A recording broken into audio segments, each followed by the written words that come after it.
In today's episode of Old World Fanatics, we chat to Kieran Pink and his time at MOAB, a Warhammer Fantasy Battle 6th edition tournament, and him taking home the trophies. Enjoy.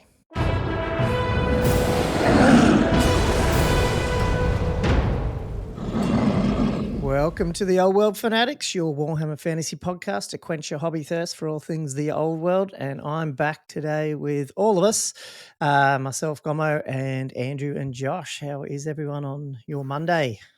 Yeah, good. Thanks, Gummo. Hope you guys are both good. Yep, pretty good. Yeah, Pretty welcome good, back, guys. mate. Yeah, thank you. Welcome back. Yeah. Cheers. Did you get, I think we just talked about this, but you get some sun and relaxation? Oh, not a lot of relaxation with 3 kids running around screaming. Okay. Yeah.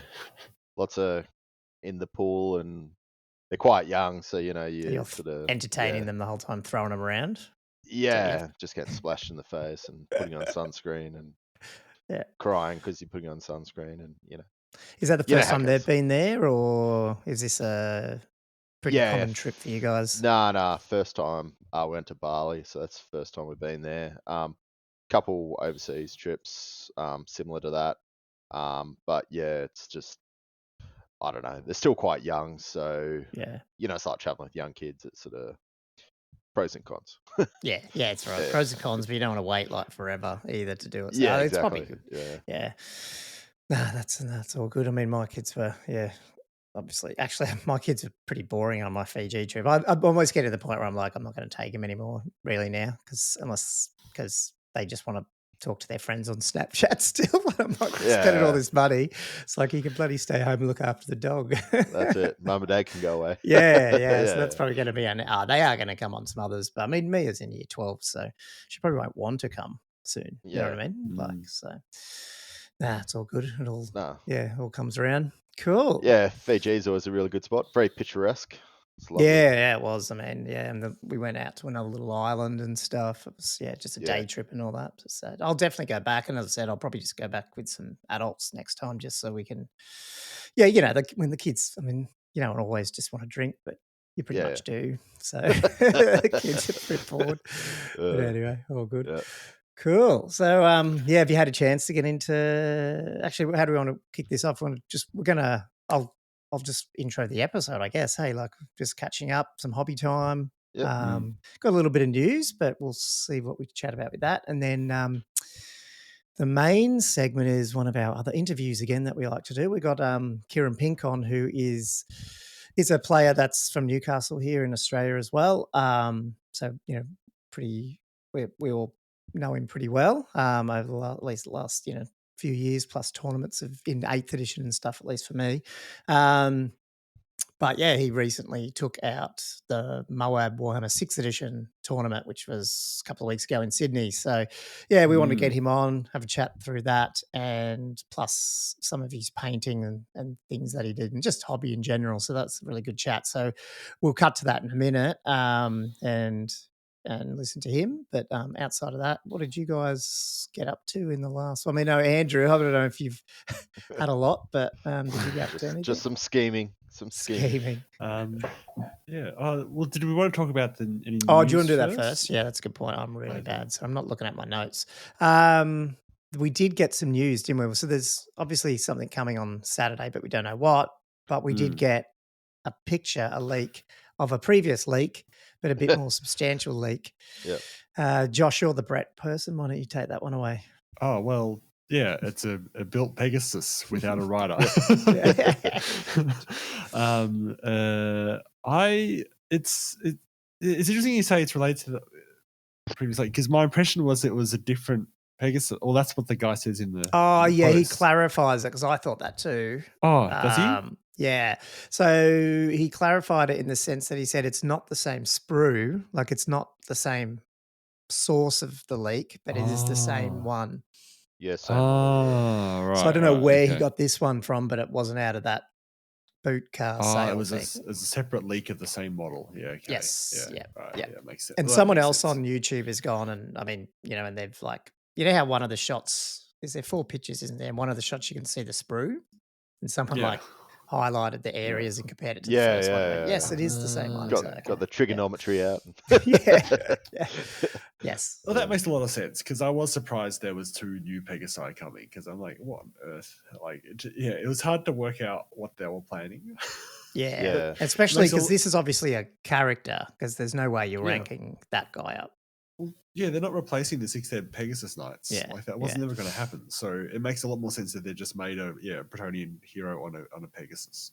Yeah. You know, like that's I mean, it looks nice. It's hard to tell, really hard to tell where the scale is. The perspective on the photos of the leak, the wings look really large. Yeah. Yeah, it does. Really Do you large. reckon that's, I was going to say, do you reckon that's the angle? But then even that one where you can see the sprue in it, they look pretty big.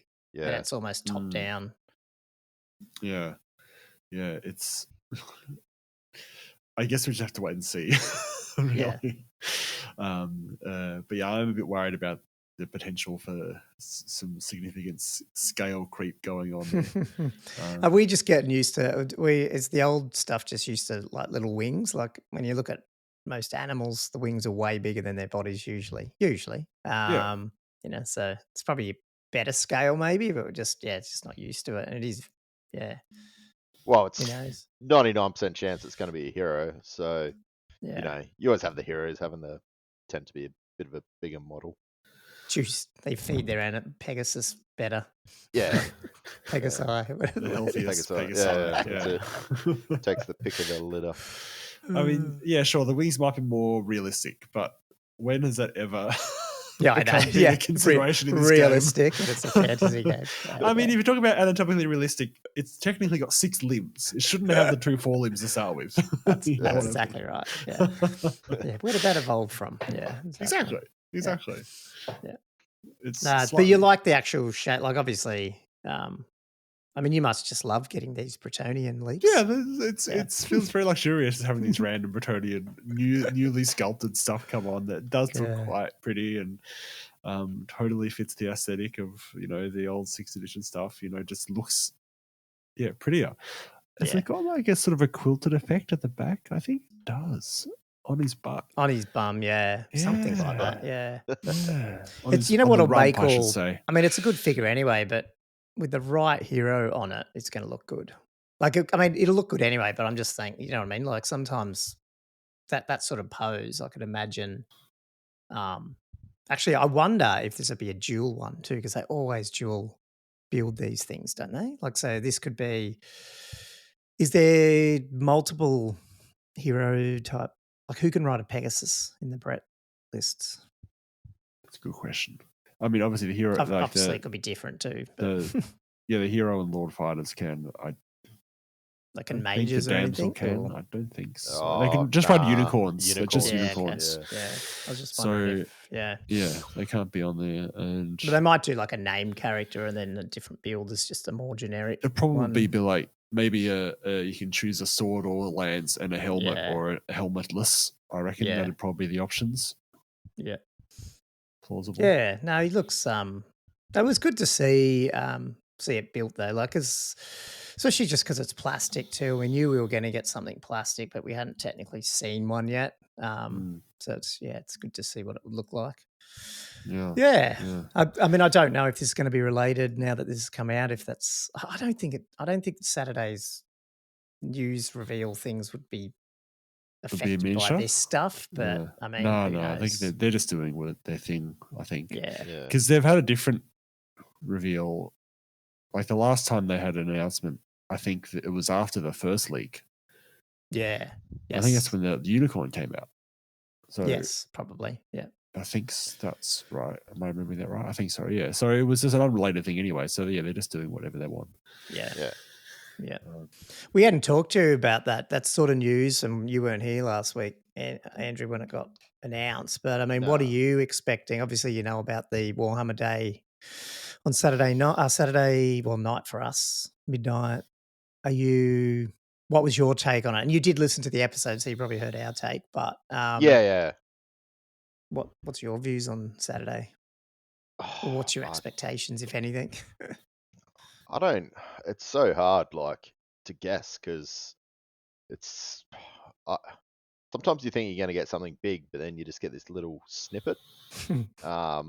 Or like, I've seen some of their releases and they do like this tiny little picture of like the model sort of thing, like not even the whole model, like just a little snippet. It's like of it. they do the little dioramas and they only show you the low camera Yeah, angle. Yeah. I don't know, but I mean, if you are going off some of the rumors saying that you're looking at a 24, like a first quarter, first half 24, then to me it's going to have to be, pretty much well into production currently. I don't know how long it takes to produce and they used to say ship. 12 months, so Yeah. think it'd So well, that's it. Yeah. Maybe this is something that's gone out to one of the stores. I don't know where it got sourced from, but maybe this has been sent out, and somebody's done a little sneaky opening up. So yeah, being that, like I am hoping for something a bit bigger than what we've seen. It just, if it's something the small, language of it when they said it's a big announcement. But Yeah. then what does big mean? I mean, well, yeah, all of games those, all Kings those of games marketing. had a big news or big announcement. Yeah, in that and the list. way that Yeah. I don't know the name, is it Nick? One of them. I mean, I could not play a game with that guy. I mean, I don't really watch much Warhammer TV stuff. No, TV, yeah. Yeah, I mean, I know that obviously I'm not the target audience, but I'm just like, dude, you were too excited. Just chill. Yeah. Anyway, all good. No offense, Nick, if you're listening to this, if that's even your name. Probably got it wrong. Cool. No, that's good. Well, I guess we'll know more next week, so we'll obviously be breaking. Stay tuned, down. folks. Yeah. Yeah, cool. So, I mean, I got into. What did I do? Oh, yes, because I got the present last week that arrived with. Oh, yes. The resin came in. Thanks, Josh. Yeah, went out for a run, opened up my door, and there was a box from Josh. I went, oh, there we go. And freakily the same day, wasn't it, that you got your alert that we'd got some other miniatures that we had bought. So it's like everyone was getting miniatures on the same day. So no, I got that opened. So then I pulled my finger out and got my crossbows finished because I was just sitting there because I wanted to. It's like, I guess Andrew and I are going to try to squeeze a game in hopefully this week, aren't we? Sure. Oh yeah, if you're busy, we can do it next week. Doesn't matter, but whenever. No. Yeah. Well, yeah, soon, very soon. Yeah. Within a 7-day period, definitely. Yeah, cool. That's fun. Hey, the longer it is, the more time I have to finish the greatswords. But anyway, I got the crossbows done, and then I originally thought there's no way I'm going to get,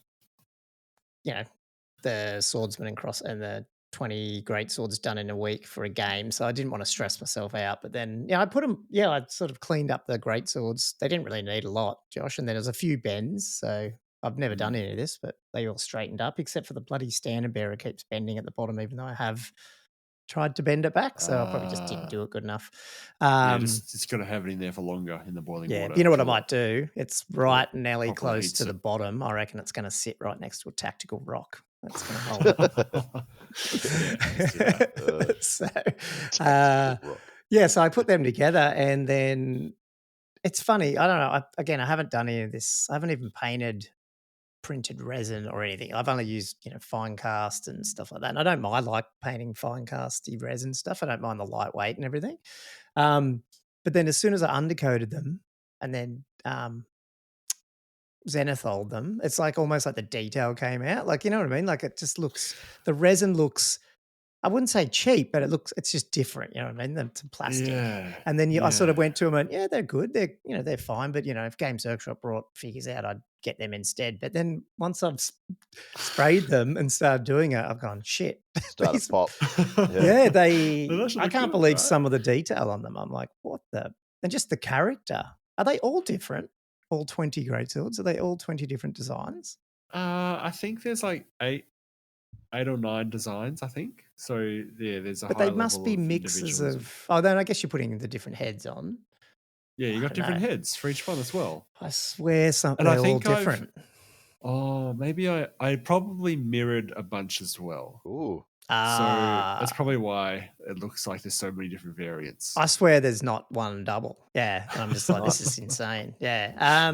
But anyway, so yeah, so then I thought, fuck, I'm going to finish the great swords, at least to the point where they're, battle ready. So that's what I'm trying to do. So we'll see how that goes. So that's my job before we play, to have at least a unit of great swords on the table. So we'll see how we go. That's so interesting that you say that about the resin color, and I agree. It does look sort of flat and uninteresting, unpainted. Yeah, and it doesn't it wouldn't be bad at all. But I was like looking at him, going, "Oh yeah, I think you'll tell that these are different, especially maybe the swordsmen more than them, just because they're not as detailed. But I would imagine they're going to look just as good, just by how it came out. Yeah, no, really impressed with them. The sizing of them, I think they're fine. But if anything, I was thinking the cool thing is, even if I thought they were a little bit too small, I'm not saying they are. They're just not on Games Workshop bases yet, so they look slightly different. But I guess the cool thing is if you printed them, you just bump them up 1% or 2%, and you definitely get them exactly where you want them. So man, thanks so much for them. So I think I'm going to have to start paying you to print before I buy a machine. So. I can do that. I really like whatever you need. Yeah. Yeah, but anyway, I'll do some list building. Not much. To be honest, I'll just get these Empire on the table. So I'm just going to put together stuff that I just want to try out. It's an investigatory list, not a proper. You can scheme, Andrew, but mine's probably going to just fall over. But I just want to. I want to play with that. I want to play with that. I want to play with that. See what it does. Yeah. So yeah. So that's what I'm doing, and then the CanCon stuff. Just reaching out to sponsors, which I've got 3 people come back. One definite that they're going to give us free stuff. So it's pretty cool. Nice. Yeah, so we'll start getting some sponsors for exciting. CanCon. Yeah, incredible. That's so cool. Yeah. So cool. So what have you been up to, Andrew? Oh, not Andrew. Josh. Oh, me. Lots of stuff. Surprisingly, because it's only been a week since our last episode, but physically, in terms of actual hobby stuff, I actually have been getting some painting going on the slow grow. I primed them last week, but I've actually started to really work on color schemes and getting the guys done. And because I've sort of gone a Cult of Slannesh Dark Elf list, which is entirely a 6th edition list. Like, there's no scope for this list to be ever used in the old world, to be honest, guys. But I'm just painting it for 6 because I just liked it. But yeah, I've actually decided to really lean into the Slannesh colors, because I was looking at a lot of different photos of like color Slannesh in the old white dwarfs and that type of thing, and they were still pretty dark elfy. Like, they still had a lot of black cloaks and maybe purple, I guess, in some areas, and that type of thing. But I've really gone hard on the lilac for their cloaks. Lilac. Yeah, right. Like a pink purple, almost like a light pink, with some teal and gold. Really, like fairly vivid colors, which is, lore-wise, what the Slannesh armies are supposed to be like, right? But it's fun having it as a juxtaposition of the Dark Elves, because you don't normally see Dark Elves painted like that. Usually it's Chaos Warriors or that type of thing, which still looks funny, but as a themed army, it's looking a little bit unique. So did you do any test models, like full for that, or how did you? Yeah, okay. I did like 1 or 2, and then slowly built on that, I suppose, and sort of just changed up colors and tried to work out, because when I first started doing a test model, I was probably still leaning into the black a bit, almost because I was cautious about trying to play with the Dark Elf color schemes too much. And then on the second one I did, I was like, I don't really need to use too much black. I can just go into, I can put teal there, or, I can make this purple actually really bright pink. Just have it really stand out on the table. So I've got, I've sort of, I am sort of batch painting it a little bit, where I've got about 15 models probably 30% painted.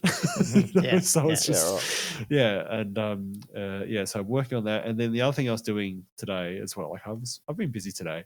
I just started working on some foam hills. More for CanCon than anything, just to get some portable hills that are easy to just put anywhere. But I can't help but do so. Like normally to make them easy, you just cut them out of foam. But I felt like I couldn't resist actually doing some MDF bottoms for them. Yeah, and that's what I did with the ones I did for the Legions Club. They just last better or something. Yeah, I feel like if you just have it made out of foam, they're just going to get donged on the bottom. It's going to be harder to store, and they're just not going to be as resilient. Whereas if you get a nice foam base, MDF base, with a little bit of a rim at the bottom, so even if you put them on their side, when you're storing them, they're not going to have any damage. Less damage. I feel like that's the way to go. So I was doing that where I was cutting up. I was setting up the main sort of structure of that kind of thing today. Got about 4 going. I think I'll aim to get maybe 8 or so in total. I think.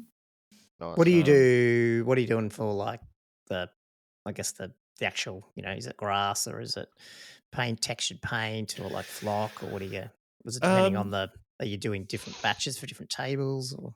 I'm probably just going to do grass like theme, and I am intending to follow my normal technique for basing terrain, which is something I adopted from model trains, really. Not that I've done it, but I used to, but mainly off videos of using actual sieve dirt, and then sculpt the mold first, and then actual sieve dirt, and then static grass with layers of alcohol and Mod Podge to sort of set it in properly, and then flock on top of that in different little patches and that type of thing. Going all out, Josh. Jeez. Which is this is how I did my boards, and I can't help but go all out when I do things. I never take half message. I'm like, it doesn't matter how long it takes. I was going to do it till it looks nice. Going to be too pretty to put your miniatures on the hill. I know. I like the static grass. I know it sounds weird, but it actually makes it easier to stand things a little bit on the edges slightly. Like, those are like just tech because it's more sort of it cradles stuff to grip. Things. Yeah, it cradles things. So it's as long as you've set it properly, I think it actually does provide a bit of a benefit. Right. Yeah, I'll have to look up that. I mean, I've done some okay looking stuff, but I wouldn't mind. Especially, I like how you've like a lot of my hills. They don't really have even like this building that I bought, like a resin building. Like it doesn't obviously have a base, so like I want to get better at that, like actually basing them and having a rim around it a little bit better, and then putting some scenery around that and stuff. So and I know you've done that with all yours. Like they're pretty good.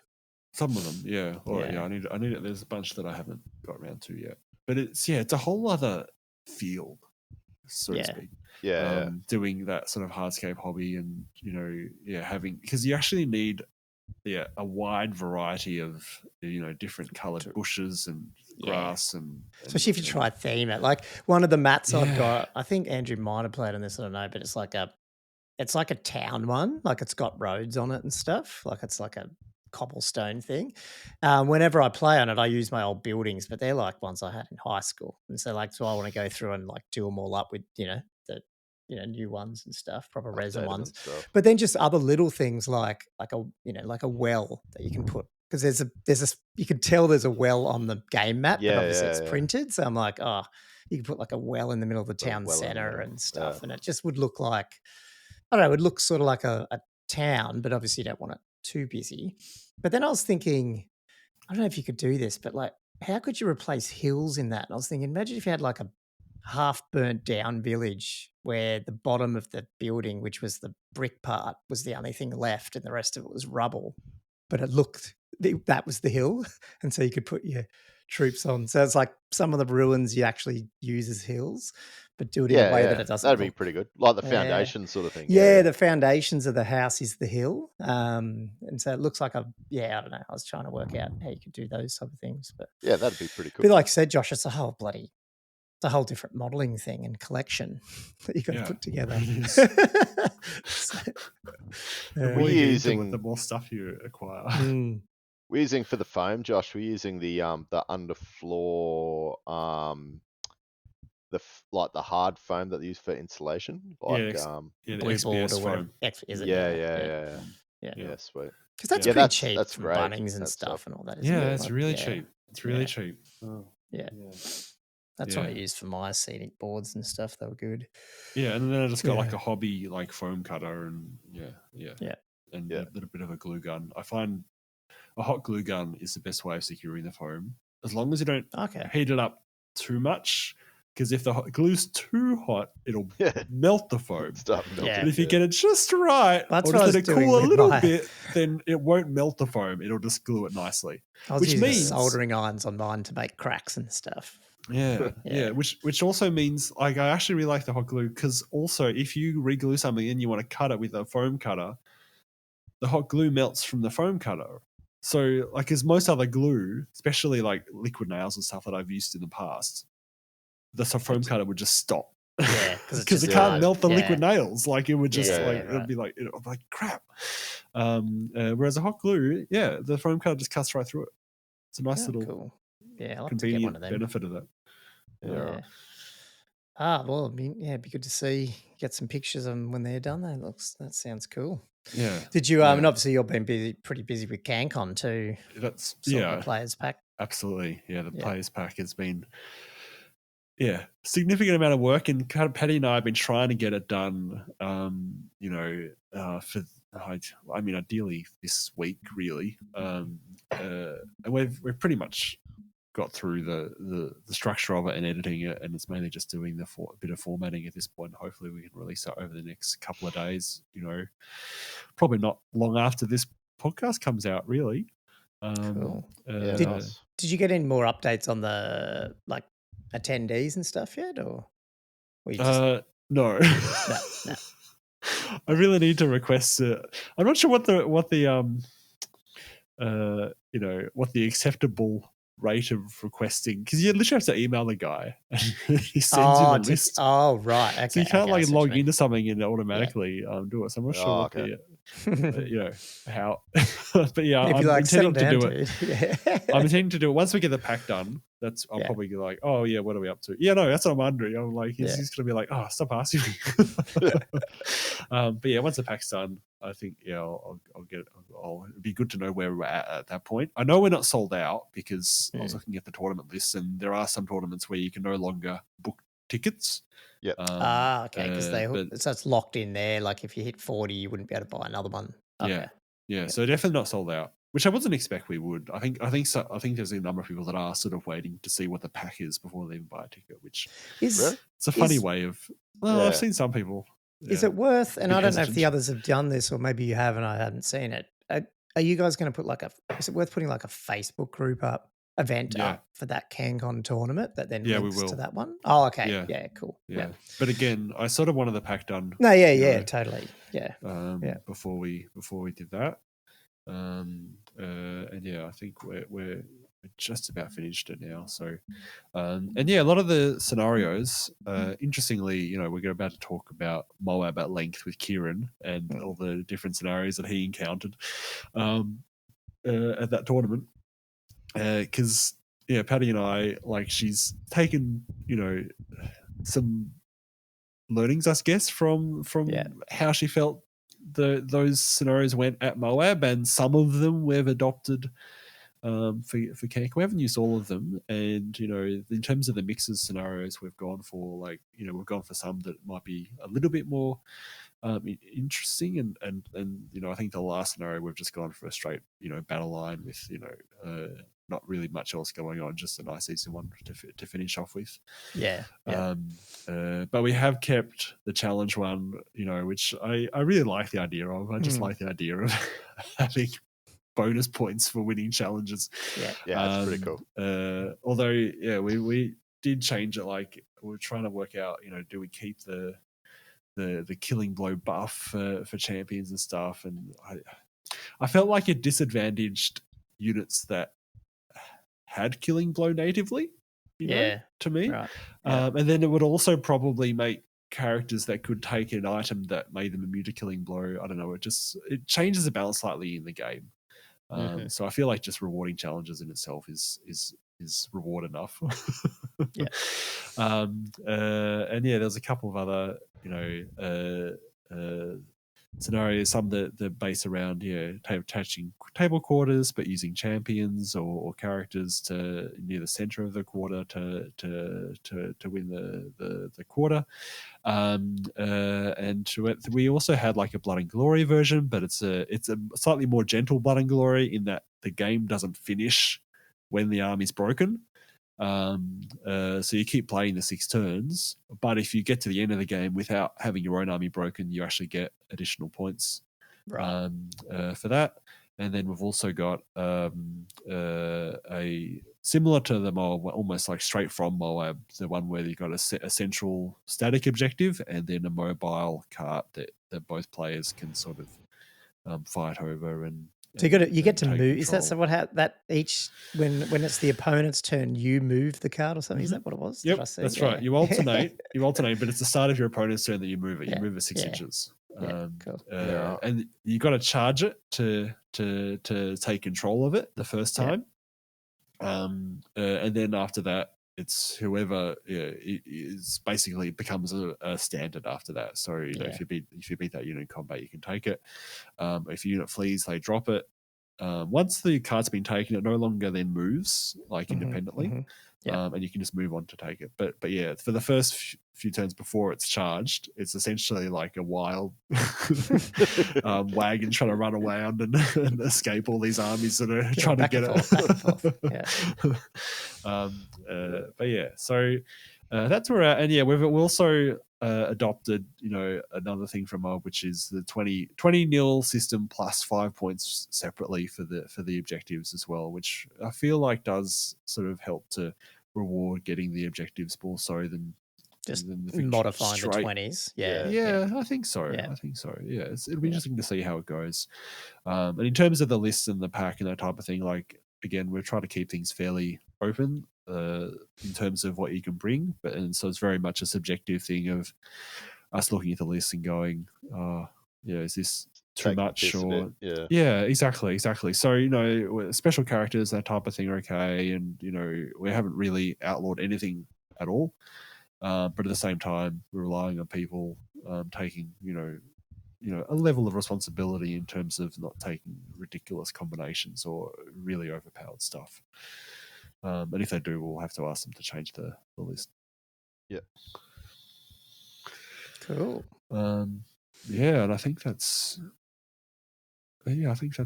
all I need to talk about for now. Yeah. Ah, cool. Now, next, I think obviously after the players packs out and stuff, we should I'd love to get Paddy on again. Maybe get Paddy on. Yeah, I think just talk about obviously talk about MOAB a little bit from her point of view, but also just how you guys came up with it. That'd be cool. Yep. Yeah, that'd be awesome. Yeah, no, let's chat to her. I'm sure she'll be keen.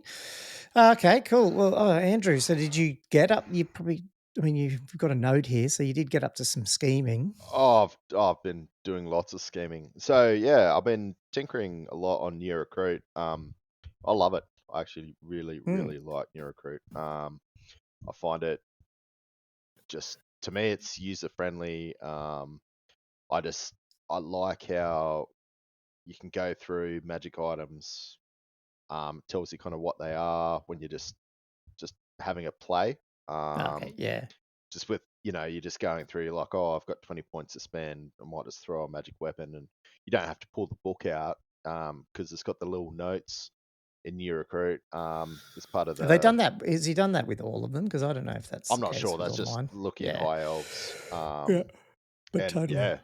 It was fantastic. So I've been playing around with my High Elves a bit and just playing around with the Chaos Dwarves for...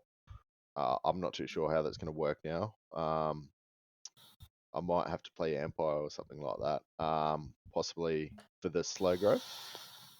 So I'll like to keep trudging with that, but obviously the list building is going to be part of my painting, I suppose.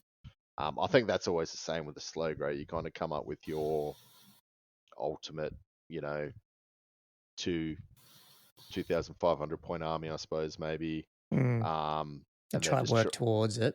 yeah, and try and work in a way where you can like come up with little lists in between. Yeah. So that's sort of where I'm at with that. And yeah, obviously I need to get back into converting the rest of my Hobgoblin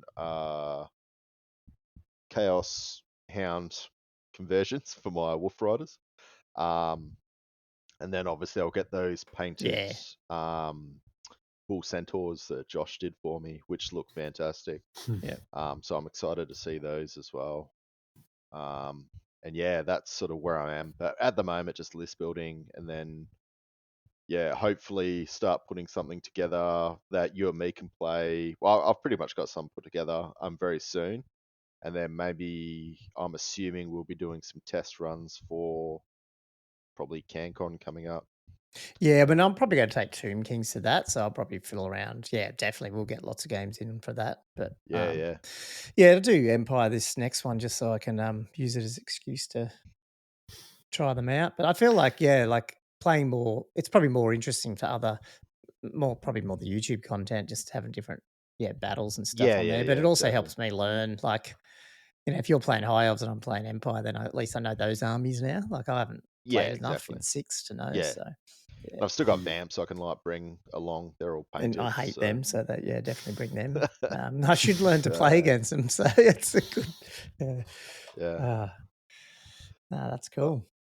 So that's where I'm at. With new recruit actually. So if there's any issues, just let me know, because I have been talking to the guy who, I'm still learning who's who, but I don't know if he obviously, I don't know if he's written new recruit fully or he's just one of the submitters or committers. Yeah. But he's the one who's got this put in there for me, and then he fixed a few of those. There was some issues with validation, which is still happening on the rare. I don't know if you've noticed. Yeah, I've seen pretty that. sure rare and special is still being counted. I've had it with my Lord, I think, pops up. I think the Lord one might be fixed. That's fixed? Okay, I'm not sure about definitely the rare one. Slots and special slots are wrong. Which, if New Relic can't, if it's something wrong with New Relic, I said to him on the weekend that maybe we just change how the validation's been put in the battle scribe files. Because how it's done, it's like programmatic. It's like saying, for every 1,000 points, you can add one more, blah, blah, blah, blah, like that. And I think it might be getting confused. And so I was like, let's just hard code each 0 to 1,000, 1,000, 2,000, just up to like 5,000. Because who's using New Relic?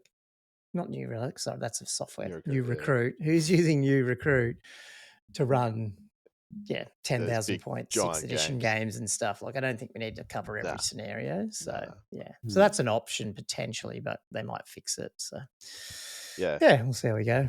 Nah, hats off like to everyone involved, like yourself and the new recruit guys, because that's awesome. I think it's that product I really rate. I'm loving just jumping on. I just like having a login, and it doesn't matter where I am. There's just on lists. Your phone. Yeah. Plus, I did kick off a tournament test thing, so we'll keep filling with that. It does, you can run the tournaments through it, so potentially that's an option too. So does it do up to 25 with the scoring? You know, I'll have to have a look because I created that fake one, but I haven't actually really kicked it off yet. It would. I'm pretty sure it does. There's bonus points here. Then it does voting as well, so you can put like best painted, best terrain, stuff like that, and so they can submit their voting from that as well. Don't even need a TO. And then you can send messages out. I think the messages are only through Discord though, so I think if we're enforcing that people have to have Discord to do this, it might be a bit. That's probably over the top. Yeah, my gut feel, but I think you probably could say you need to go and get a login for this and then submit your list with that login, because then at least you can do the voting. Yeah, because it's probably not hard to just sign up to New Recruit just as a user.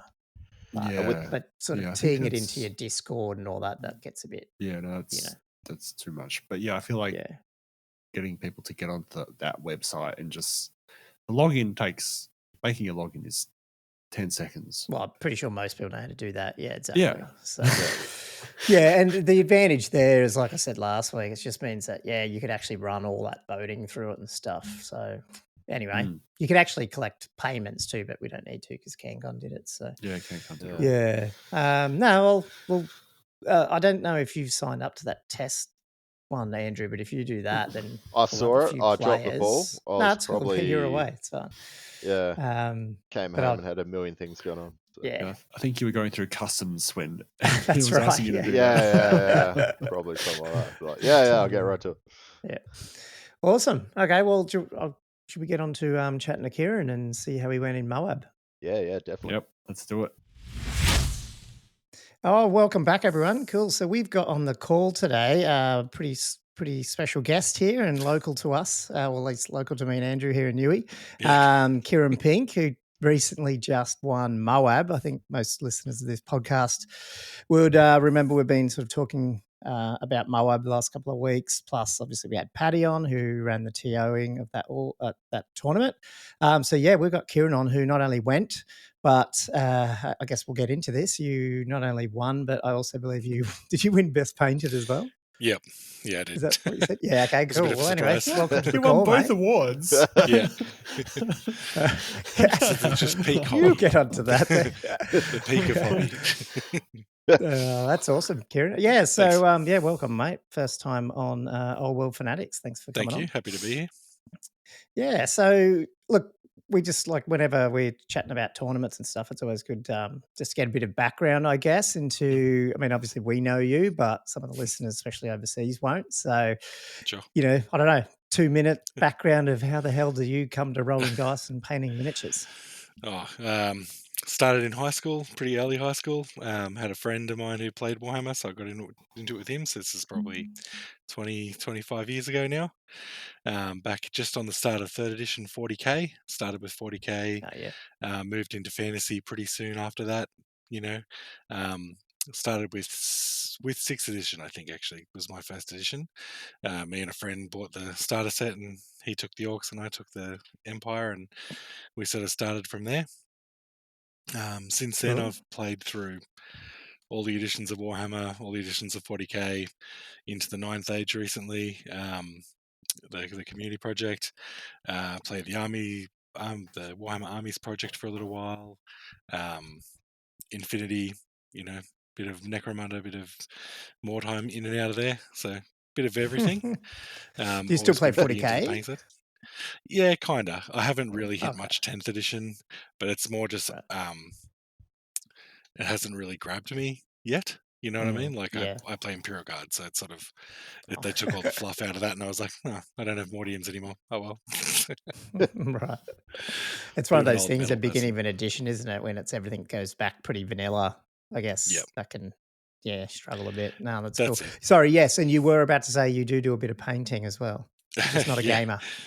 Yeah, well, I've always sort of been middle of the road, middling to average as a gamer. Just show up to have fun and roll some dice and be smiley. But I've sort of got into the painting stuff as much as I could early on, and just been really at it for a while, and do a bit of commission stuff here and there, which is really fun.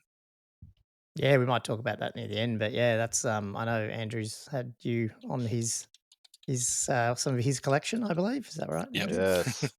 Yeah. Quite the collection. The high elves. Actually, on that, I mean, I don't know. I was looking back, Kieran, when I was messaging you on Facebook about this, and then I realized I asked you like years ago that maybe you can paint my Tomb Kings because I was never getting to them. Yep. And then you sent me pictures of high elves as an example. Were they Andrew's high elves? Yep, probably. Okay. Thought they looked similar. Okay, cool. Oh, look at that. That's cool. Okay, so you've been playing you've not just fantasy then, 9th Age, everything. You've been pretty much into all of it. Yeah, pretty much into everything. Just having a pretty good time with everything. Fantasy's my main thing though. I heaps prefer fantasy. Yeah. No. What's sort of the main draw card for that over sort of like 40k? Why'd you switch over to that, do you reckon? I love dwarves. That helps. Yeah. I've always loved dwarves, and until recently, 40k didn't really have those. As far as 40k goes, I do like it. Like, I still get into the lore. I love the books. Like, Yeah. I listen to heaps of audiobooks, and they're mostly 40k ones.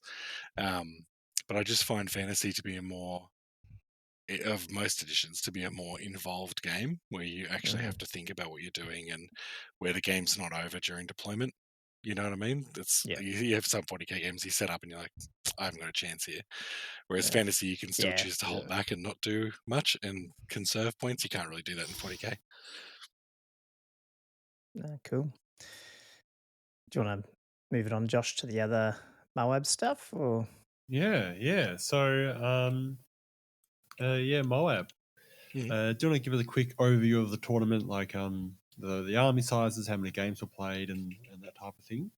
Sure. So MOAB this year was 2,500 points.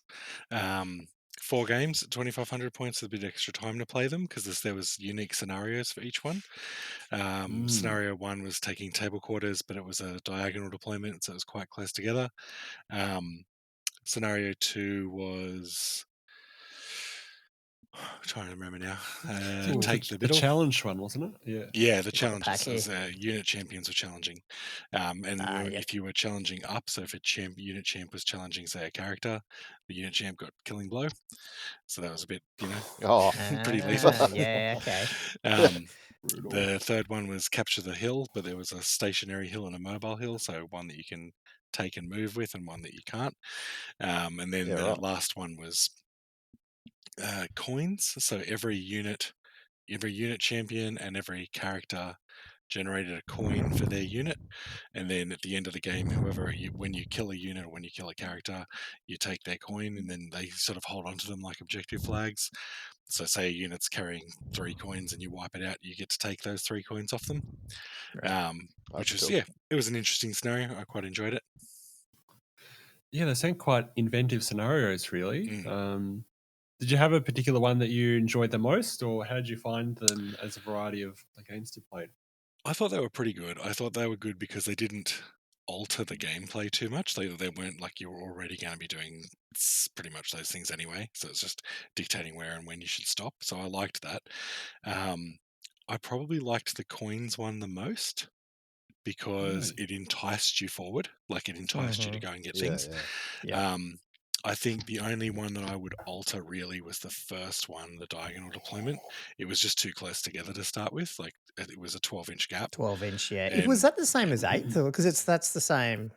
They had a diagonal deployment, didn't we? But I can't remember if it was 12 inches. Yeah, I think it was 12, but I think you couldn't drop within 18 of someone. That might have been the difference because they push you back a bit. Oh, yeah. Yeah. That's right. Yep. Yeah, you're right. I remember that now. Back in the distant memory. That's it. I'd just push it back to 18 or even 20, maybe, just to make it a little harder. Like, so you just can't get first turn charges. But my army loved it because the Slayer army gets the Which we should get onto, I guess. Yeah, we should actually. Yeah. Do you actually want to go through what army you took, the lists, and that type of thing? Sure. So my army I took, so they let anything go, which is pretty cool. Paddy got in and sort of vetoed a couple of lists early just because they're a bit too much. But I took the Carrot Kadrin Dwarf Slayer list from the Storm of Chaos. I love my Slayers. If anyone's met me in a game before, even when I can't take a full list, I'm taking max Slayers because they're heaps of fun. I took Garagrim, the son of Ungrim. I took 2 regular heroes, one with like a bit of monster killing stuff, so multiple wounds, double strength, and I took another one with always strikes first and extra attacks. And so he had this one, I think it's called Skaven Slayer, where he gets to multiply his attacks value by the number of models he's in base contact with. Went up to a maximum of 10, so he can be pretty nasty. And then 2 units of 10 just regular Troll Slayers with great weapons, and 2 unit champions in each unit. A unit of 30 Troll Slayers with 2 unit champions in the unit. A unit of 30 Brotherhood of Grimnir with 2 unit champs, and the magical banner that gives you the 12-inch 5++ bubble. Unit of 20 Long Drongs Slayers, Goblin Hewer, and 4 of the the Doom Seekers. So I sort of wanted to take all the toys. I was like, I want my special character. I want my Goblin Hewer, one of the Pirate Slayers because they're fun. And then Yeah. that was pretty much. I wanted to go sort of a more rounded Slayer list, I guess. The ones I was looking at previously were just like 50 of the Doom Seekers, and I didn't really want to do that. So Wow. 50.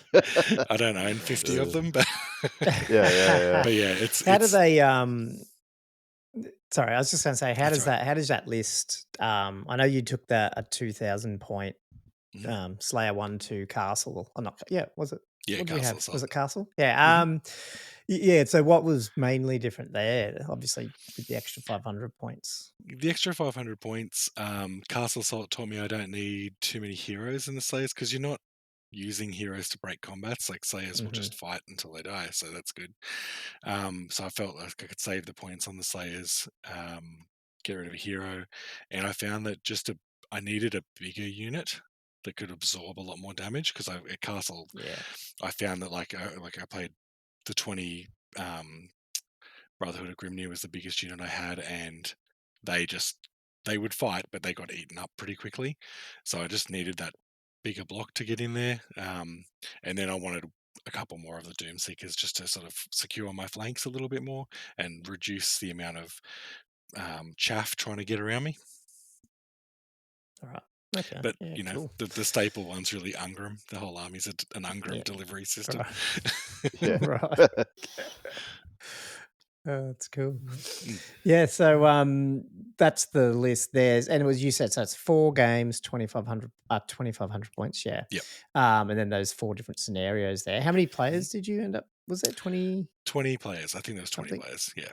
So it was a good little Yeah, showing. We got cool. the nice air-conditioned rooms up the back, which was really nice. Got Oh, some nice, good cool. good scenery, good people. Yeah, cool. Yeah, because MOAB's part of it's a bigger convention, isn't it? Yeah, there was a heap of all systems there battles. this year. Yeah. Did you have time to go around and check out the other stuff going on? I had a bit of time. Went around, looked at the 40k, said hi to a few of the people that I knew there. There wasn't heaps of them. I really liked the Star Wars Legion. That looked really cool. One of my mates from Moree, Peter, he was there, and he was doing pretty well. So he's going for nationals. So I was trying to egg him on a bit. But yeah, this is good. I got to go and have a look around, and day 2 I brought my 9-year-old son with me so he could sort of watch some of the games and go and have a look at the second-hand buy store and have a look at some of the other stalls. So that was pretty nice. Cool. How many people, you might not know, but like how many people would have attended?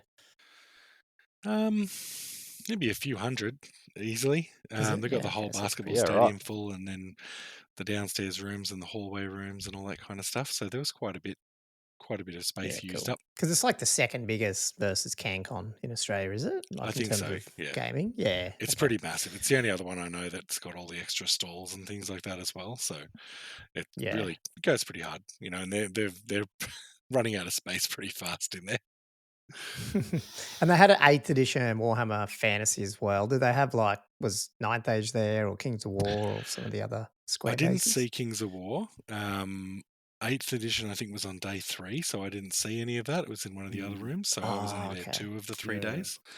And 9th Age is sort of New South Wales has kind of lost its following there a little bit.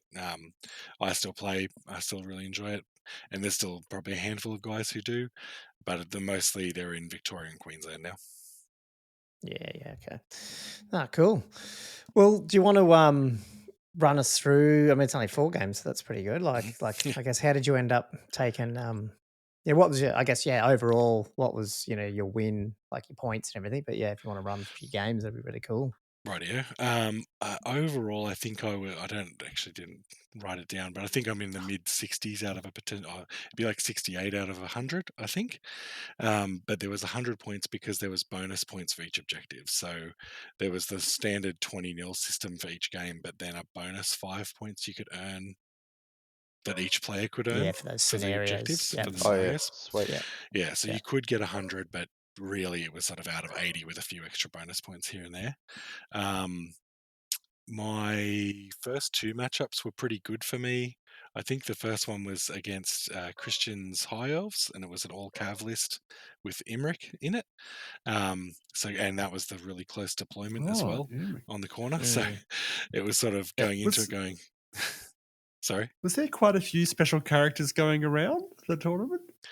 I saw a few around. Not like loads, though.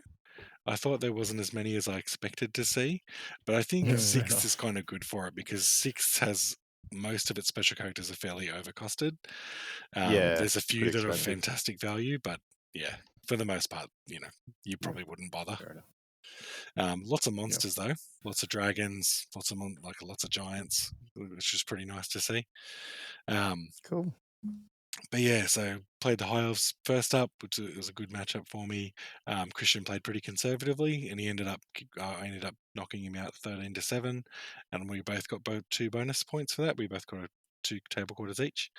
I think mainly the real breaking point was Imric came into the flank of the Slayer pirates, and he had a unit of Dragon Princes in the front, and they just didn't kill them fast enough. So it allowed me to get my Brotherhood of Grimnir, and they got into the Imric's flank and just wiped out the dragon really quickly. Ran down Imric, So the Slayers did what Slayers do. But yeah, it was good. Like, he pretty quickly realized that it was a run away from the Slayers game, and then I was just me trying to pin units in place while I ran forward.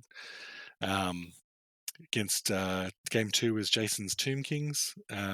Lovely guy. He'd printed his whole army out a couple of weeks before the tourney and had it all painted up nice, which was pretty sweet. Wow, cool. Oh, jeez. Yeah, had this awesome Bender statue, like a Pharaoh Bender that he'd made himself, which was pretty cool. But do you know what he printed? Like what the models were? I have seen them before. I think it was mostly Highlander miniatures for the most part. Oh, they're the new ones, aren't they? But they're I think so. The Scorpions. Yeah, it has like a previous earlier one, I think. Yeah, I know I've seen them. I for can't vampire remember counts. exactly. Yeah, it was nice. It was a good looking army. And then, but Slayers are very powerful into Tomb Kings, so I kind of had a pretty solid 20-0 against that. Basically, I just pushed my army into him, and he was too slow to run away. So it played a really good game, ran away well. Slowed me down, but ran away well. Look, I think both of the Bone Giants charged into the Brotherhood of Grimnir with Ungrim early on, maybe even turn 1, and Ungrim killed one giant and had enough overkill on it to kill the other giant through combat resolution. So because Ungrim's pretty scary. I don't know if anyone's looked at his rules, but he's like 5 attacks, strength enough to wound you on a 2+ always. It's his magical rune, and then every wound he causes, if you're toughness 5, it's D6 wounds, not just 1. Oh, jeez. D6? Yeah, D6. So he's against a bone giant, he's swinging. And what's his weapon skill, like 7 or something? 7, or 8.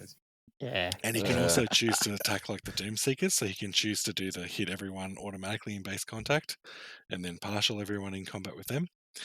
But he also doubles his wounds for combat resolution. So if he does 6 wounds to a giant, he does 12 wounds for combat resolution. 12 combat res. Yeah, don't worry about that. That hurts. Undead's not going to like that, are they? How many points is he? Just out of interest. Oh, it's 300 and something, I think. I've got it here. That's good value. He's very good value. And when you look at him next to his dad, his dad's rubbish. And his dad's like at 50 more points, and I wouldn't pay that for him, 305 points. There we go. And he also allows magical weapons to be taken on unit champions, so he's pretty scary. Cool.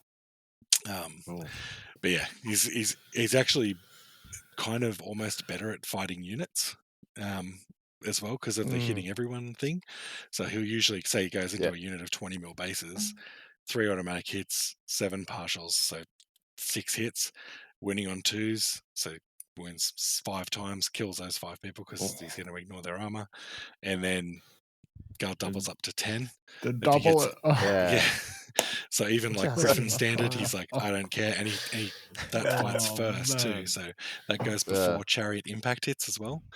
So Chariot comes into you, Oh, you know, jeez. you just go bang, dead. Oh, So he's pretty terrifying. dude. But he's movement That is 3, and he's horrifying. got no armor, and he's got no ward. So that's how you kill him. He's killable. He's just Yeah, gonna right. murder what's ever in front of him. Yeah, Yeah. But yeah, so Tomb Kings don't like that. they're not Nah. happy Yeah, with yeah. that action. No, No. Game. Did you get many challenges off in that one? Because that's a I think we got 3. The We got challenge. 3 Oh, was that the challenges. challenging one? Yeah. Yeah, cool. yeah. Oh, Do you nice. have to do challenges? Because I know you were talking about that, Josh, with CanCon. Is that one or is it different? I think. I can't. I don't think you had to do them. Oh, okay. It's just From a- memory, it's I a think the general bonus had to. Just challenge. you couldn't challenge. decline it, Yeah. Ah, yes. Okay. or can Oh, decline. yes. General cannot decline a challenge. Yeah. Although other characters can still can accept on their behalf. Okay, cool. Yeah. Yeah.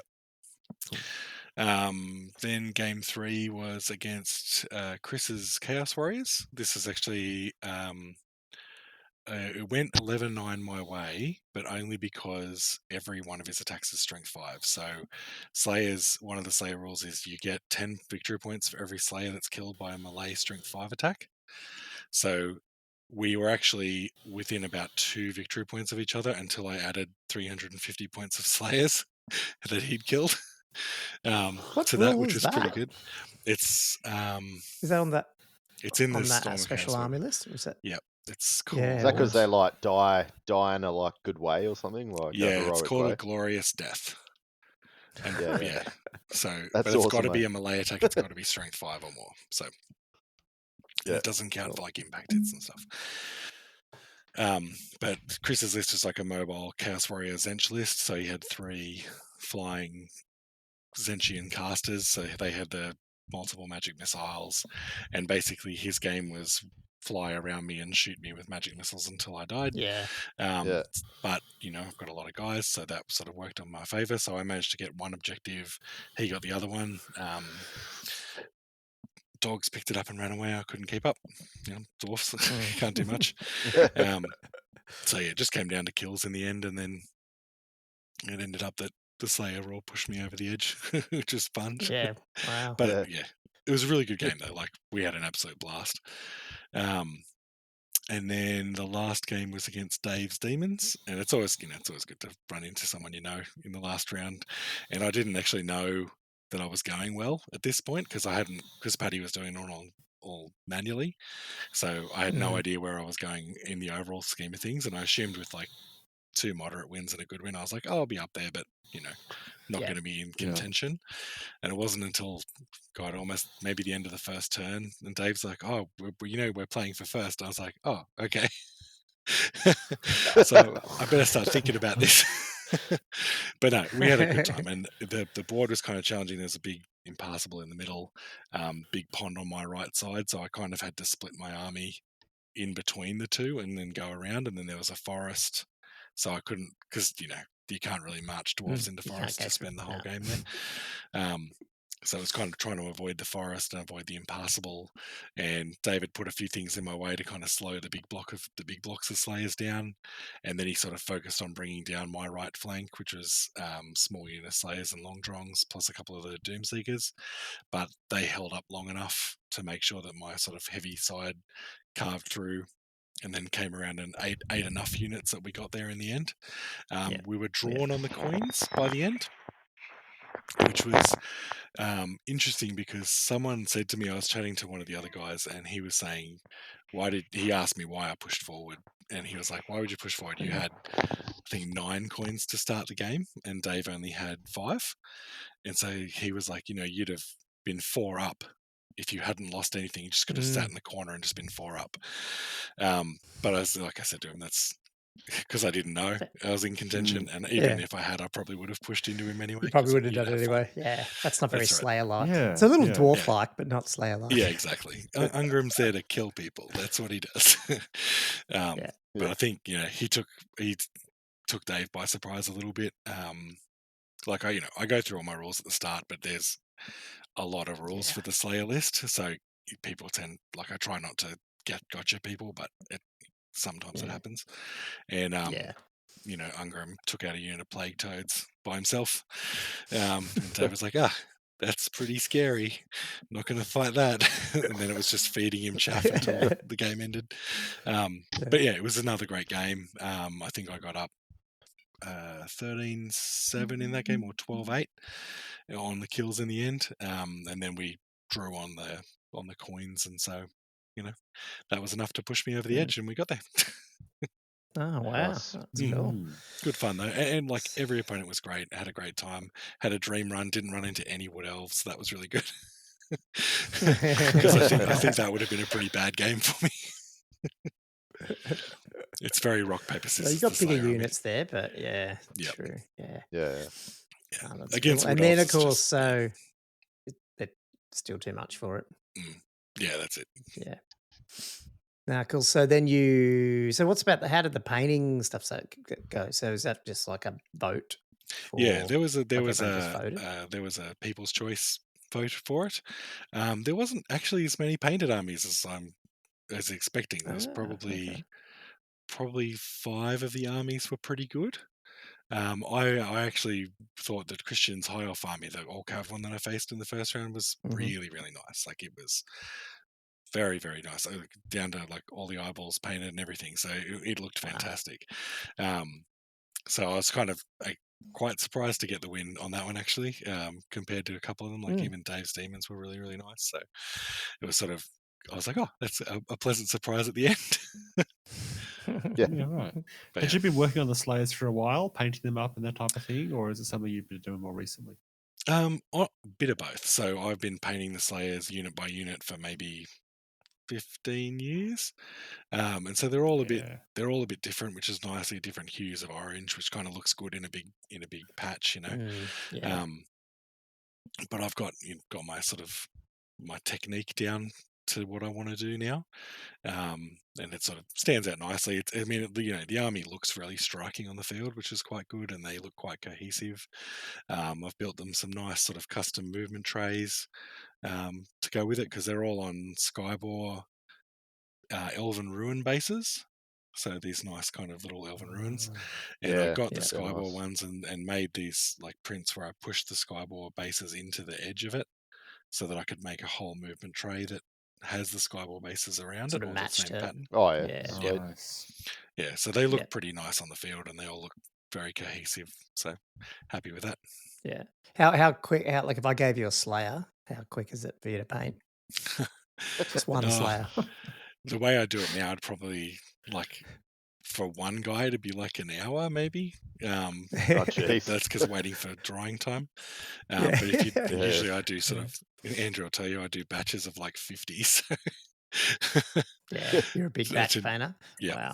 I tend to chug through things more. I've seen your army obviously like a couple of times, but like what's I haven't faced it. So like what's the makeup of the figures and stuff? Is it all the Games Workshop ones, or is it like it's Avatar, almost all Games Workshop Slayers. There's a few of the new Fire Slayers in it now, because I use the Hearthguard with the Chain Axe Glaives things to be my Doomseekers.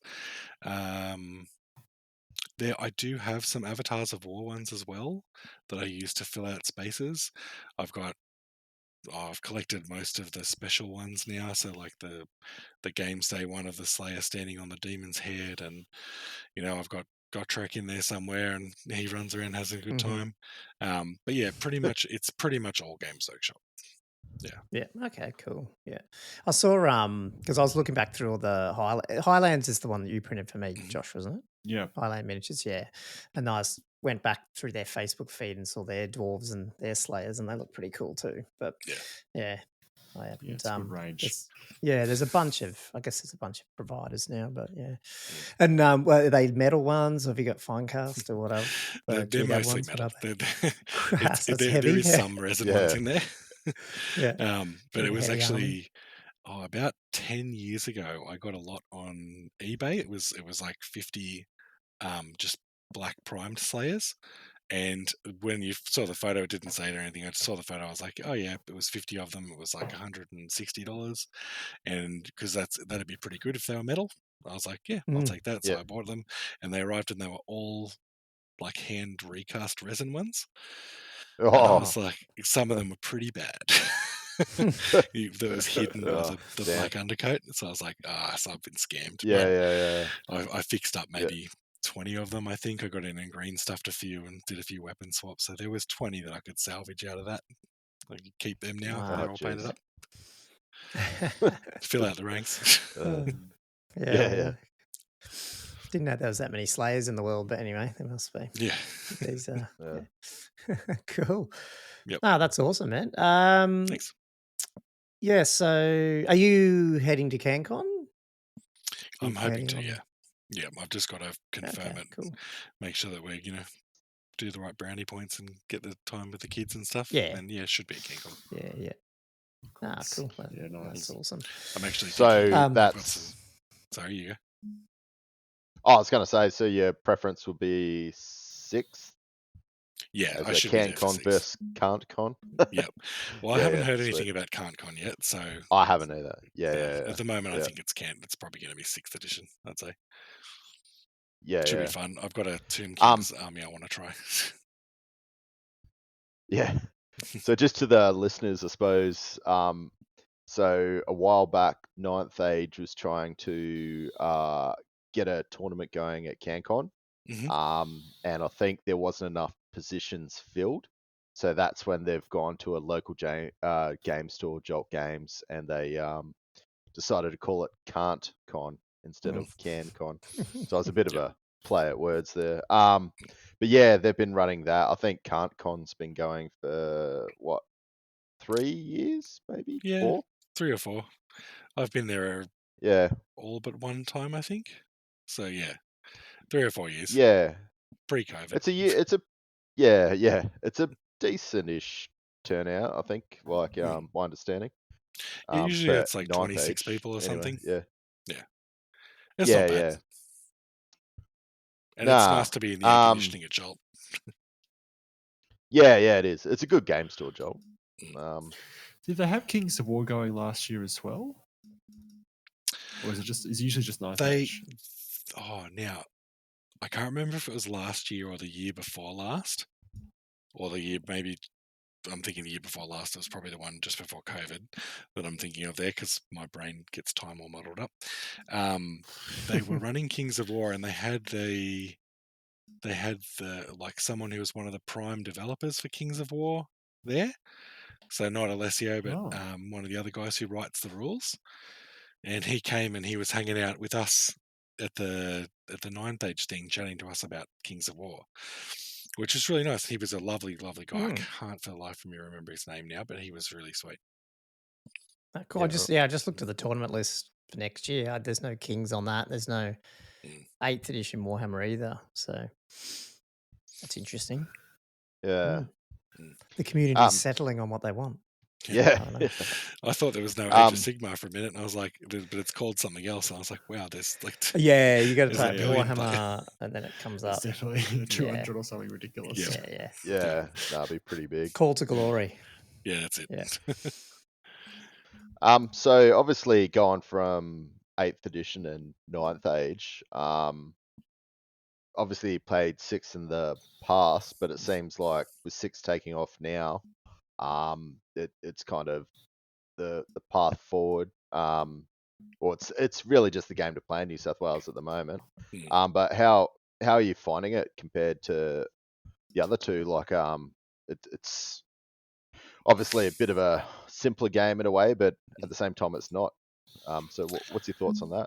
I'm really enjoying it. It's I still in newer editions get rules from 6th edition mixed up with what I'm doing, because I played it because this was my first one, so it's the one I sort of learned and cut my teeth on.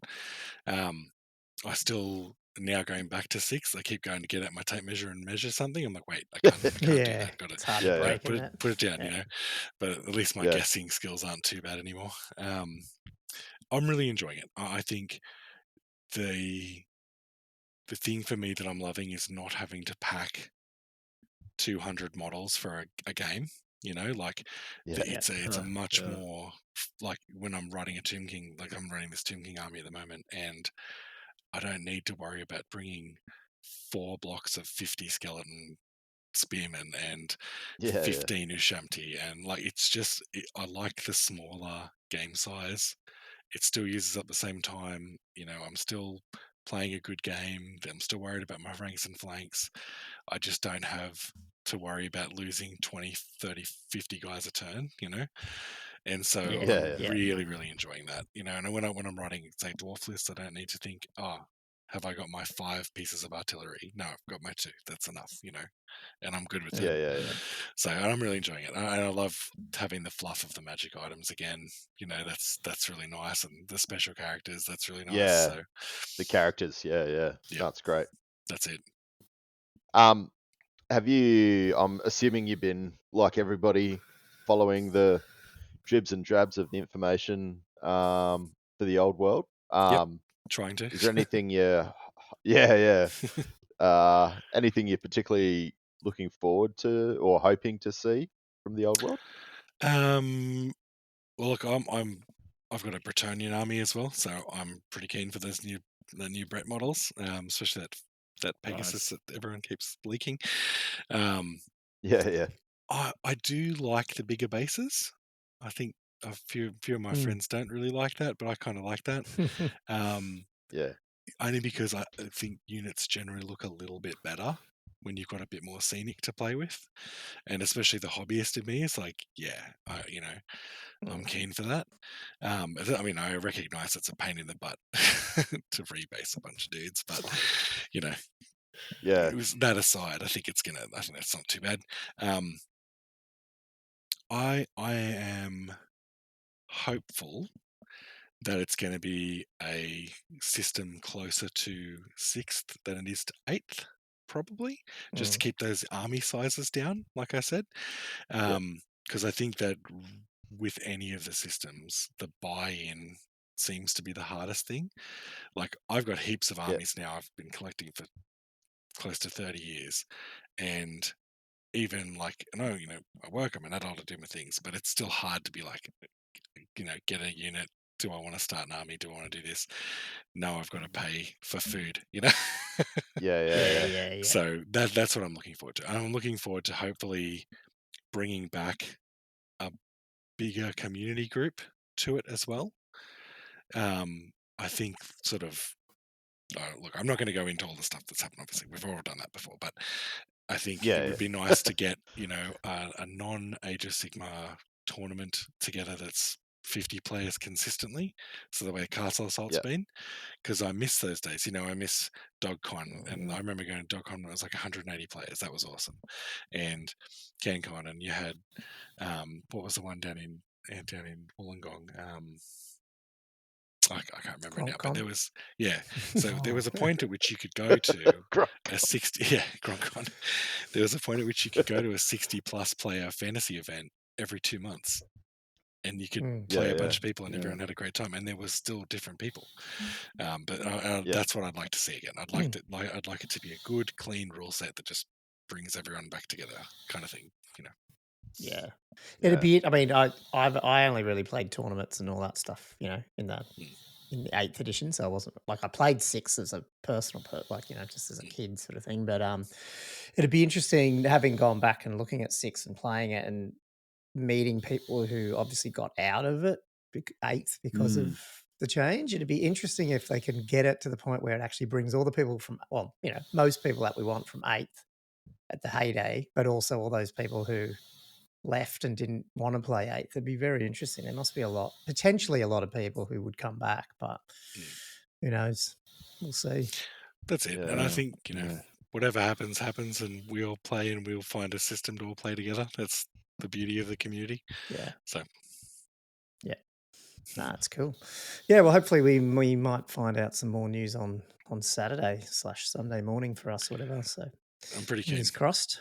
Yeah, I know I've got a few mates who are like, it's going to be this year, and I'm like, I hope so, but I'm not going to pin my hopes on that. I know. Every passing year, it's harder and harder to expect it to come, isn't it? Yeah, that's it. That's it. Cool. Yeah, you're talking about base size changes before, and I'm dreading looking at these 200 plus beautifully painted elves that you've put together for me, because now I've got to try and sort out some base readjustments. But yeah, scenic movement trays. yeah, well, totally. That'll be my thing. Yeah, I think a few people will probably be looking at that. Yep. But yeah, obviously, you did what I'd probably call a huge army for me over the space of that went for a while, didn't it? Yeah, 2.5 but years yeah, or so. you've got your commission painting that you do on the side, and that's been going for a while. Was that Pinky painting? Yeah, Pinky painting. I don't you won't find it on Facebook or anything. It's been all sort of word of mouth stuff. Yeah. Yeah, doing it since a friend in Armidale went, "Would you just paint my army for me?" I went, "Yeah, I can do that." And so I sort of got into it there because I've done huge amounts of orcs and elves and undead and stuff like that. But I really enjoy doing it. It's kept you busy, even just word of mouth, because obviously quality painting. And I think you've actually you got that passion for what you're doing, is in, you sort of, I gave you that, we had that bit of a chat about what we were thinking, and you could sort of just, it was very artistic. It was really good. And I think obviously that's probably what draws a lot of people to get you to paint for them. It's just obviously with your slayers and everything, it's not just a business. Obviously you're doing it Actually to like it, that final product. That's it. I mean, I love painting. It's for me, it's the part of the hobby I enjoy the most. Other than, actually, no, it is the part of the hobby I enjoy most. I love playing games and everything, but painting is just a thing. I do it virtually every night. I do something. I just, even if it's only a little bit of something, I do something. And I think the way I approached it with the commission stuff was just, I wanted to keep it really simple. So that's why, you'll know, Andrew, I do the hourly rate. I'm just this is how much it is per hour, because that's how I do it. And then I try to, if I think it's going to really be quite a long job, I'll try to stream it for the person so they can see their stuff getting painted.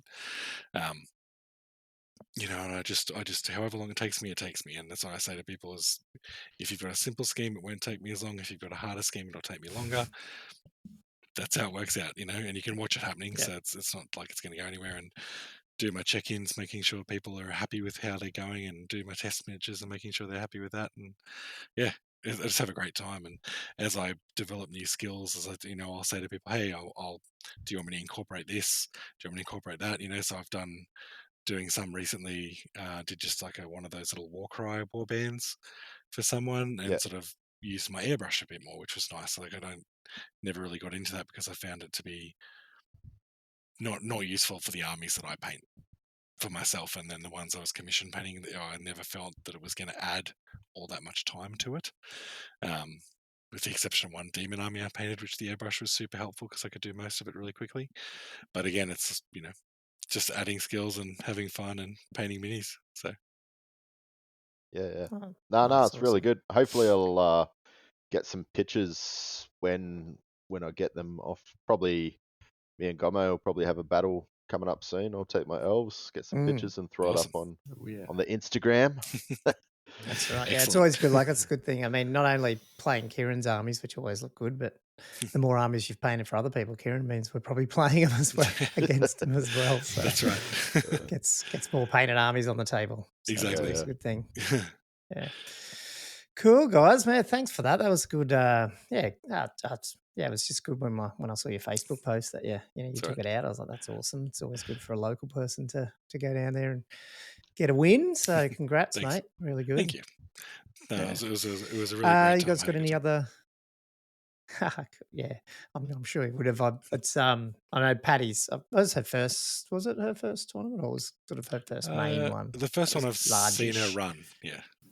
Yeah, I think she tried some smaller ones, but the first big one. Yeah. Yep.